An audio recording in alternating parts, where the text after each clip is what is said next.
This weekend I have a 1930s dance in Cincinnati. I am really not very good at the 1930s. I've got too much hair for 1930s. So I'm decided to call in an expert. Here's the before picture.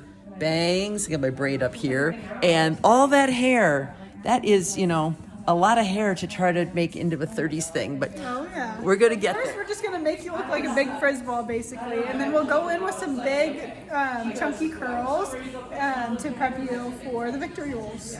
So it's all. So what started your love for history?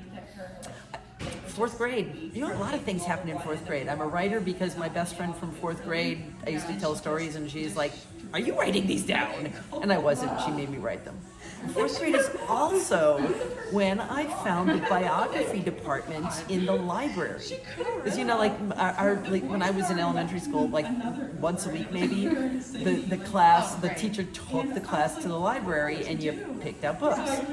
And there was just, if you went like through the doors and just straight back, there was this biography section. And it was like full of stories about people, but they were real people. And I had to be like in my 30s or 40s before I realized that my education, like history, everybody talks about history, and history is always like privileged white male history. And I'm like, what are you talking about? It took me decades to figure out.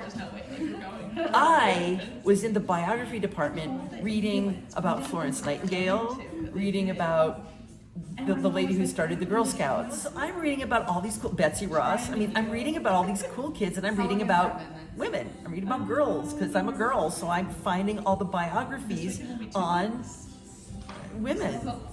So when women's history departments are, as they were starting up and they were asking questions that needed to be asked, it's like, because I live in this alternative reality, it's like, oh, well, not everybody finds the biography department in their school library and spends their childhood reading nothing but, Yeah. So, and like just yesterday I posted an Instagram picture of my to read shelf. It's almost entirely biographies. Oh my God. So now they're done with the curling iron. So this is what the back of my head looks like. A little instant texture. We've got one curling. She's working, Canditha is working on the bangs here because bangs are so not 30s. So not. One of the things that got me into historical hair and teaching my students about history of hair is because of my own experience with having boring history teachers when I was younger that didn't really make it fun and help me get interested in it. So, and we were just talking earlier how much fun history is. Yes, history is so fun. And so when I started teaching cosmetology, we have a chapter 1, and it's a history of hair chapter, and it's kind of one of those take me back to high school history chapters that kind of bored me a little bit. And I thought, if it bores me, it's going to bore my students. So yeah, that's why I really decided to implement a 10-week history of hair program here at the Royal School by ID Hair in Champaign, Illinois. It's for my students to understand that everything does come back around, and that these techniques and products that we use then to establish hairstyles, we have different products, but we have techniques that we used back then that we'll still use today for different hairstyles that we use. And that's all relative to what we do. Everything comes back around eventually. Yep. And it might be a little bit done a little differently, but Yeah, what you do it with. So my favorite, Marcel waves on Roman statues. There's busts of Roman matrons from the time period, and that's a Marcel wave. There is it's a Marcel wave. Like twice a week. So it's a whole lot of pins for a whole lot of girls. Okay. It's like, oh yes. okay. So did they just go through pins by the bucket load in the 30s and 40s with all the curls?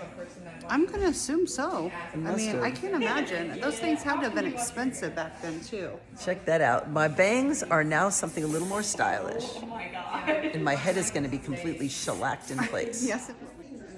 Getting ready to put the sheen on then. the low chignon, and then I'm gonna roll these into that. I always wondered how Mary Pickford managed to hide all that hair. Well, that's what I'm wondering. It was all pinned in, you know what I mean? Like, it was just all pinned in. Can you imagine the amount of time that it took to really do those kind of things, though? Because we didn't have all that we have today. The modern conveniences of the tools that we have today. So I'm assuming that some of that was like a day-long affair, you know? Oh my God. These women hung out in the beauty salons for hours. It was kind of a social It was event. a social event, absolutely. But I do have to stop and get you a Coke. Oh, you're so sweet. So I'm going to go ahead and go grab you a Coke. Is there anything else that you want? Besides a winning lottery ticket and a Caribbean cruise.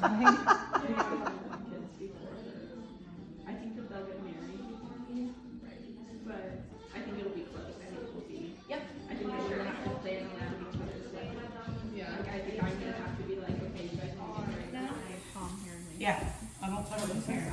I've ejected parents from the parlor. Good for you. They needed ejection. No. We are down to the last carol. That's right. So everything you rat it up. You do. You always have to tease it first to Uh-huh. help have support for the roll.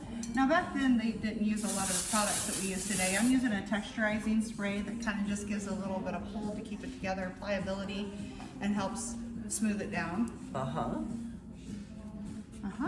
So when we're in the history of hair class here at the school, they learn about the styling aids and tools that they used then in that era, and then they learn how to duplicate those styles for the here and now. And now I look like I'm something out of the past. Absolutely. We are in context at the restaurant event number 1 with the talent figures of our favorite piano player, Matt.